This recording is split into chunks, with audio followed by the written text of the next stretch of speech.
Hello everyone, today we are going to learn about aromaticity and Huckel's rule. History, aromatic, what does it mean? It is originated from odor or an aroma of benzene-like substances. Basically, you have, when they knew what is aroma of benzene-like substances, they talked about all these flowers which had those compounds which have aroma-like properties.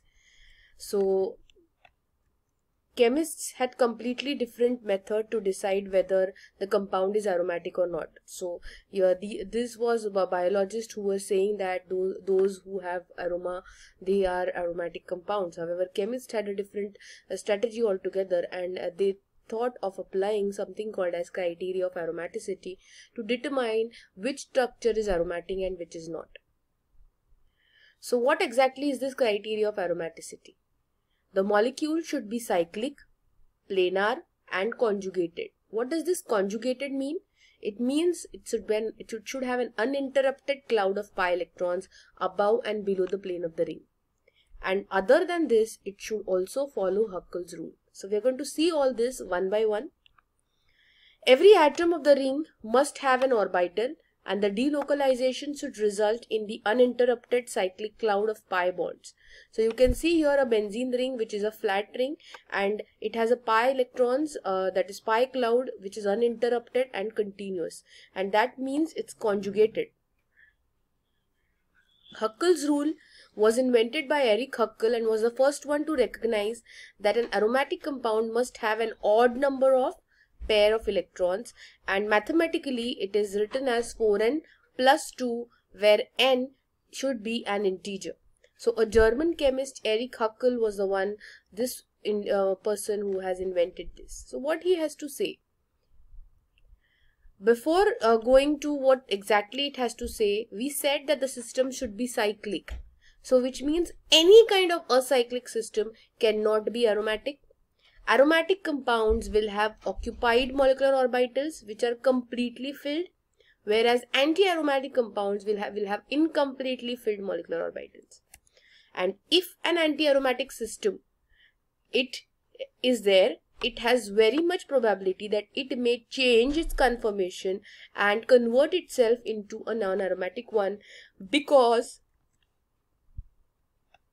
anti-aromatic ones are less stable as compared to aromatic and non-aromatic. So any anti-aromatic system can change in conformation and convert itself into non-aromatic one.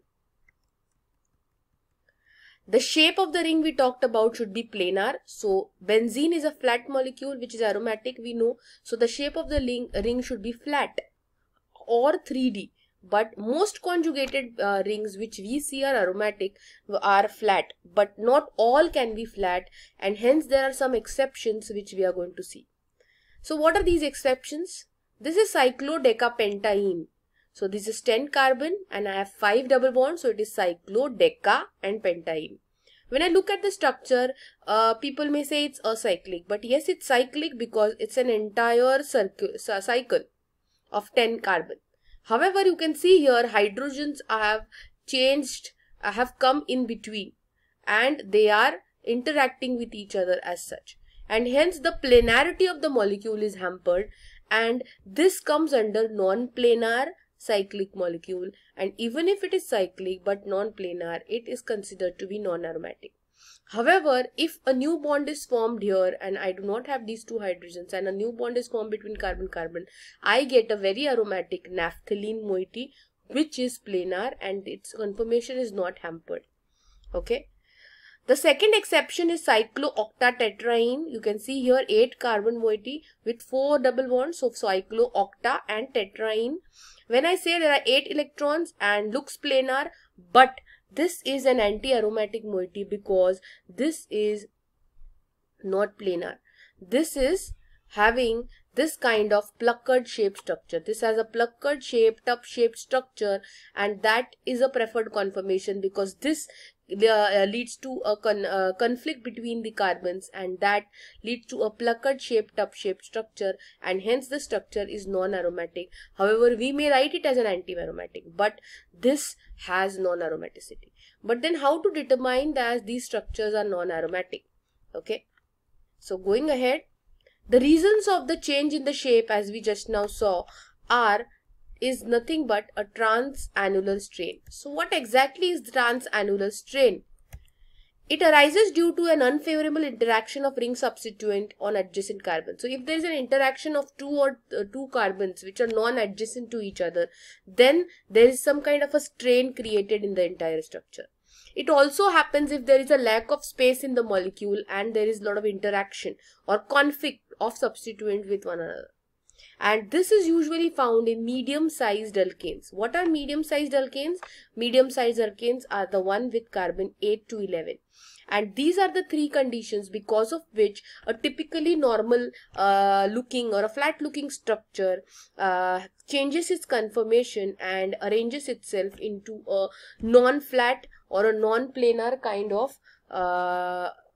pattern. Okay. Next, now what exactly this medium-sized alkanes are? If I plot a graph for a transannular strain, that is pre-log strain also called as, this is a strain energy and x-axis is a ring size. Then you can see here that the graph increases. However, at carbon number 8 to 11 you can see there is a peak seen, which means the strain energy is highest in this case.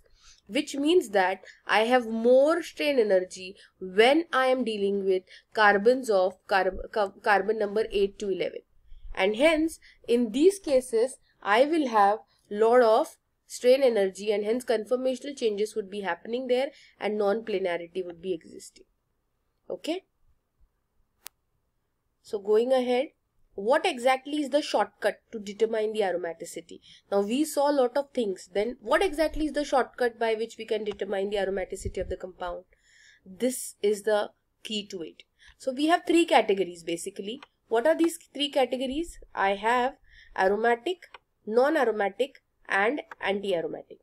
So, and these are my criteria: cyclic, compound is planar, a conjugated one, whether it is following Huckel's rule, that is 4n plus 2 is equal to pi, and pi electrons, if I put it and I can compute the value for n should be an integer, or 4n is equal to pi, where pi should be again electrons and n is an integer. So if my structure is cyclic,